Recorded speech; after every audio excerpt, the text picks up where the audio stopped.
গোয়েন্দা বিভাগে অর্থাৎ এনএসআই চাকরি পাওয়ার সেরা 10টি টিপস, নিয়ম ও নীতিমালা, যোগ্যতা ও দায়িত্ব। এনএসআই ন্যাশনাল সিকিউরিটি ইন্টেলিজেন্স, যেখানে চাকরি মানেই সম্মান, কর্তব্য ও গৌরবের এক অনন্য সুযোগ। কিন্তু কিভাবে পাবেন এই চাকরি, কি যোগ্যতা দরকার, কি দায়িত্ব পালন করতে হবে আপনাকে, আর এনএসআই এর নিয়ম নীতিগুলো কি, জানতে ভিডিওটি শেষ পর্যন্ত দেখুন। আসসালামু আলাইকুম, welcome to daily job news and preparation YouTube channel. আশা করি সবাই ভালো আছেন, আমি আলহামদুলিল্লাহ ভালোই আছি। তো আজকে আমি হাজির হচ্ছি একটি চাকরির প্রস্তুতিমূলক ভিডিও নিয়ে, এবং ভিডিওটি হচ্ছে এনএসআই অর্থাৎ গোয়েন্দা বিভাগের চাকরির জন্য কিভাবে প্রিপারেশন নেবেন। অর্থাৎ এখানে 10টি টিপস আমি রেখেছি, যেগুলো ফলো করলে আপনার এখানে চাকরি পাওয়া অনেকটাই সহজ হয়ে যাবে। তো বিস্তারিত জানতে সম্পূর্ণ ভিডিওটি দেখুন, এবং আমাদের চ্যানেলে যদি নতুন হয়ে থাকেন তাহলে অবশ্যই সাবস্ক্রাইব করতে ভুলবেন না। এবং আজকের এই ভিডিওটি যদি ভালো লেগে থাকে তাহলে অবশ্যই একটি লাইক দিবেন, এবং যদি আপনার কাছে ভিডিওটি ভালো লেগে থাকে তাহলে অবশ্যই কমেন্টে জানাবেন। এবং আপনার ভাই বোন, বন্ধু, আত্মীয় স্বজন কেউ যদি এই ধরনের চাকরি প্রার্থী থেকে থাকে তাহলে তাদের কাছে ভিডিওটি অবশ্যই শেয়ার করে রাখতে ভুলবেন না। তো চলুন বিস্তারিত আলোচনায় যাওয়া যাক।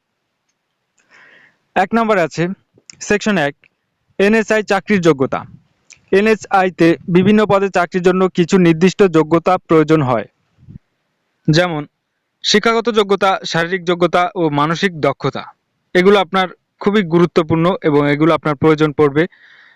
তো বিস্তারিত দেখি। শিক্ষাগত যোগ্যতা, এসএসসি থেকে মাস্টার্স পর্যন্ত বিভিন্ন পদের জন্য আলাদা যোগ্যতা দরকার। ভালো রেজাল্ট থাকলে বাড়তি সুযোগ সুবিধা থাকবে।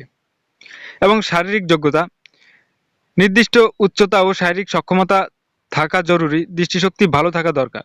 তো এখানে নির্দিষ্ট উচ্চতা বলতে এখানে আপনার 5 ফুট 6 ইঞ্চি থাকতে হবে। এবং পুলিশ, আর্মি এই ধরনের চাকরিগুলোতে যেমনটা আপনার শারীরিকভাবে ফিটনেস থাকতে হবে, এখানেও আপনার এরকম ফিটনেস থাকতে হবে। এবং মানসিক দক্ষতা, দ্রুত সিদ্ধান্ত নেওয়ার ক্ষমতা থাকতে হবে, চাপের মধ্যে কাজ করার মানসিকতা থাকতে হবে। এই বিষয়টি এই চাকরির জন্য, এই এনএসআইতে চাকরি পাওয়ার জন্য এই বিষয়টি খুবই গুরুত্বপূর্ণ, এবং আপনার কিন্তু খুবই ইন্টেলিজেন্স হতে হবে। সেকশন 2, এনএসআই এর মূল দায়িত্বগুলো কি। অনেকে আমাকে কমেন্টে বলেছেন যে এনএসআইতে চাকরির জন্য কি কি দরকার, কি কি দায়িত্ব আছে, কি কি নিয়ম নীতি আছে এখানে, সেগুলো সম্পর্কে। তো আমি এই ভিডিওতে বিস্তারিত আলোচনা করছি, তো ভিডিওটি সম্পূর্ণ দেখার জন্য অনুরোধ রইল। আচ্ছা, সেকশন 2, এনএসআই এর মূল দায়িত্ব।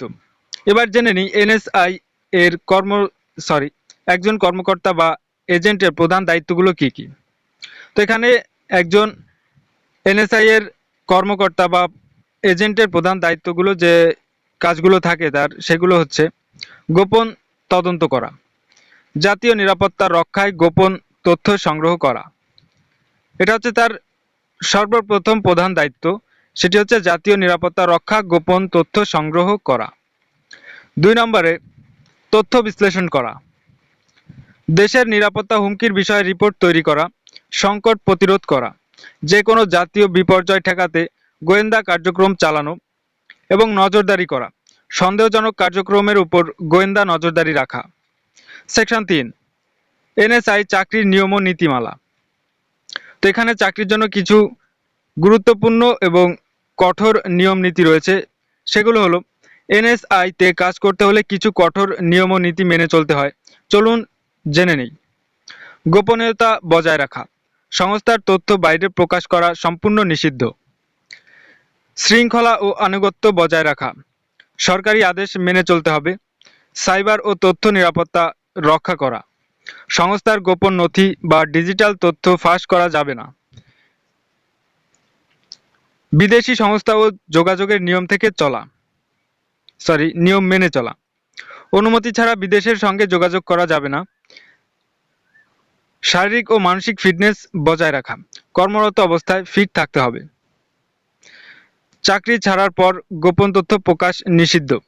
প্রাক্তন কর্মকর্তাদের কিছু নির্দিষ্ট নিয়ম মেনে চলতে হয়। তো এখানে কিন্তু এই এনএসআই সংস্থায় যারা চাকরি করে তাদের খুবই কঠোর নিয়ম নীতির মধ্যে থাকতে হয়। তো আপনি যদি এখানে একজন চাকরি প্রার্থী হয়ে থাকেন তাহলে এই বিষয়টি আপনার মাথায় রাখতে হবে যে এই নিয়ম নীতিগুলো আপনি আসলে মেনে চলতে পারবেন কিনা। তো এখানে এই নিয়ম নীতিগুলো এবং দায়িত্ব কর্তব্যগুলো যদি আপনি পালন করে চলতে পারেন তাহলে আপনি এখানে চাকরিতে আসবেন।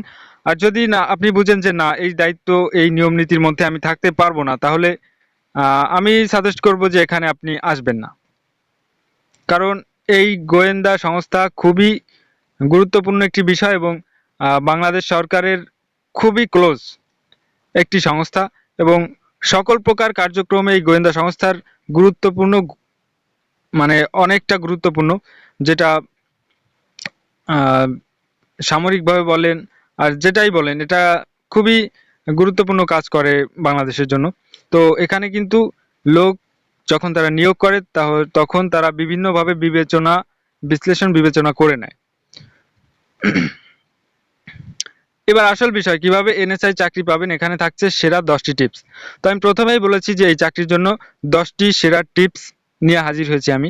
তো সেই সেরা 10টি টিপস এখন আপনি কিভাবে এই চাকরিটি পেতে পারেন সেই সম্পর্কিত 10টি টিপস থাকছে। তো টিপস 10টি গুরুত্বপূর্ণ এবং গুরুত্ব সহকারে দেখে নিন।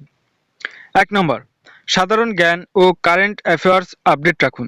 আপনি যদি এখানে চাকরি পেতে চান তাহলে আপনার অবশ্যই সাধারণ জ্ঞান এবং কারেন্ট অ্যাফেয়ার্স আপডেট রাখুন, যেটা খুবই সাম্প্রতিক বিষয়াবলী থেকে নেওয়া, সেই বিষয়গুলো আপনার মাথায় রাখতে হবে। 2 নম্বর, ইংরেজি ও বাংলা ভাষার দক্ষতা বাড়ান। তো এই গোয়েন্দা বিভাগে চাকরি করতে হলে আপনার ইংরেজি প্লাস বাংলায় ভাষাগত দিক থেকে একটু দক্ষ থাকতে হবে। 3 নম্বরে, বুদ্ধিমত্তা ও বিশ্লেষণী ক্ষমতা বাড়ানোর জন্য আইকিউ ও লজিক্যাল রিজনিং চর্চা করুন। তো এটা যেহেতু গোয়েন্দা সংস্থা সেহেতু এখানে কিন্তু আপনার বুদ্ধিমত্তা এবং লজিক্যাল রিজনিং এই বিষয়টা খুবই গুরুত্বপূর্ণ, তাই এই লজিক্যাল রিজনিং চর্চা করতেই হবে আপনার। 4 নম্বরে, শারীরিক ফিটনেস বাড়াতে নিয়মিত ব্যায়াম করুন। শারীরিক ফিটনেস বাড়াতে নিয়মিত ব্যায়াম করুন। বাড়াতে বলতে এখানে আপনি যে একদম খুব ফ্যাটি বা খুবই চিকন হয়ে যান সেটা কিন্তু নয়। আপনার শারীরিক ফিটনেস পারফেক্ট যেটা সেটা আপনার বজায় রাখতে হবে এবং এইটা বজায় রাখার জন্য আপনার নিয়মিত কিছু ব্যায়াম বা হোমওয়ার্ক এগুলো করতে হবে। তো এখানে কি কি ধরনের ব্যায়াম করলে আপনার ভালো হবে এটা ইউটিউবেও আপনি সার্চ দিয়ে দেখতে পারেন, অথবা আপনারা যদি চান তাহলে আমিও আপনাদের কিছু টিপস দিতে পারি। পরবর্তীতে এই সম্পর্কিত ভিডিও তৈরি করব। তো পরবর্তী আপডেট পেতে অবশ্যই সাবস্ক্রাইব করে সাথেই থাকুন। 5 নম্বরে, মনের দৃঢ়তা ও সংকল্প শক্তি গড়ে তুলুন। আপনার সবসময় মনের দৃঢ়তা এবং সংকল্প শক্তি গড়ে তুলতে হবে এবং কোনো ক্ষেত্রে নিজেকে ফেইলার মনে করা যাবে না বা নিজেকে তুচ্ছ ভাবা যাবে না। 6 নম্বর আছে টাইপিং স্পিড উন্নত করুন, বিশেষ করে গোয়েন্দা সহকারী পদের জন্য। তো যারা গোয়েন্দা সহকারী পদের জন্য অ্যাপ্লাই করছেন বা করবেন ভাবতেছেন তারা অবশ্যই টাইপিং স্পিড উন্নত করুন এবং কম্পিউটার বিষয়ে সাধারণ হলেও বেসিক যে ধারণাটা রয়েছে এটা সম্পর্কে ভালোভাবে জ্ঞান অর্জন করুন। 7 নম্বর, সঠিকভাবে সিভি ও প্রয়োজনীয় ডকুমেন্ট প্রস্তুত রাখুন।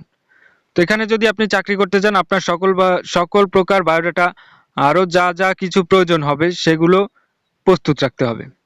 8 নম্বর, লিখিত ও ভাইভা প্রস্তুতিতে মনোযোগ দিন। আপনার এখানে যদি আপনি চাকরির জন্য আবেদন করে থাকেন তাহলে আপনার প্রস্তুতি এখন থেকে শুরু করতে হবে। আপনাকে কবে চাকরিতে ডাকবে, পরীক্ষার জন্য ডাকবে, সেই ডেট অনুযায়ী আপনি প্রস্তুতি শুরু করবেন, তাহলে কিন্তু আপনি পারবেন না।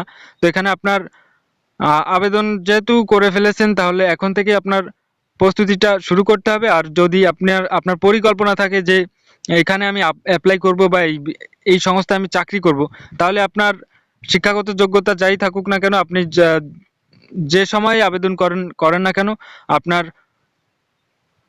আগে থেকেই প্রস্তুতিটা নিয়ে রাখতে হবে, তাহলে আপনি এগিয়ে থাকবেন। এনএসআই এর পুরাতন প্রশ্ন ও মডেল টেস্ট অনুশীলন করুন।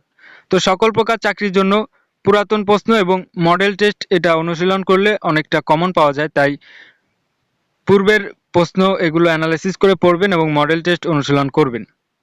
10 নম্বর, সরকারি চাকরির নিয়ম ও নীতিমালা সম্পর্কে ভালোভাবে জানুন। তো বিভিন্ন চাকরির জন্য বিভিন্ন নিয়ম নীতি থাকে, সরকারি চাকরির জন্য বিভিন্ন নিয়ম নীতি থাকে এবং বিভিন্ন ক্ষেত্রে দেখা গেছে যে কোম্পানির চাকরির জন্য আলাদা কিছু নিয়ম নীতি থাকে। তো যে সংস্থায় আপনি চাকরি করতে চাচ্ছেন সেই সংস্থার চাকরির জন্য কি কি নিয়ম নীতি এবং দায়িত্ব কর্তব্য আছে সেই সম্পর্কে সবসময় আপডেট থাকতে হবে। গোয়েন্দা বিভাগ অর্থাৎ এনএসআইতে চাকরি পাওয়ার সহজ নয়, তবে কঠোর পরিশ্রম আর সঠিক প্রস্তুতি নিলে আপনিও এই সম্মানজনক পদের জন্য যোগ্য হতে পারেন। বিভিন্ন চাকরির আপডেট পেতে সাবস্ক্রাইব করে সাথেই থাকুন। এই ভিডিওটি যদি আপনার জন্য সহায়ক হয় তাহলে লাইক, কমেন্ট, শেয়ার করতে ভুলবেন না। দেখা হবে নতুন কোনো গুরুত্বপূর্ণ বিষয় নিয়ে। সকলের জন্য শুভকামনা রইল। আজকে এখানেই বিদায় নিচ্ছি। সেই পর্যন্ত দেখা হবে নতুন কোনো ভিডিওতে। সেই পর্যন্ত সবাই ভালো থাকুন, সুস্থ থাকুন। আল্লাহ হাফেজ। আসসালামু আলাইকুম।